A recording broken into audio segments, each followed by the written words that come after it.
पाण्याची चव निराळी, शांती आनंदाची नदीच ग्वाही,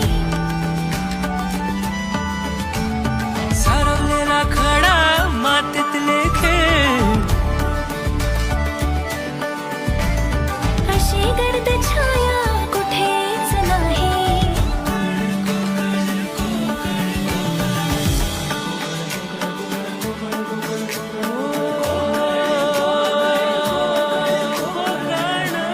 सागर प्रेमाचा डोंगर, मायेचा सागर प्रेमाचा डोंगर,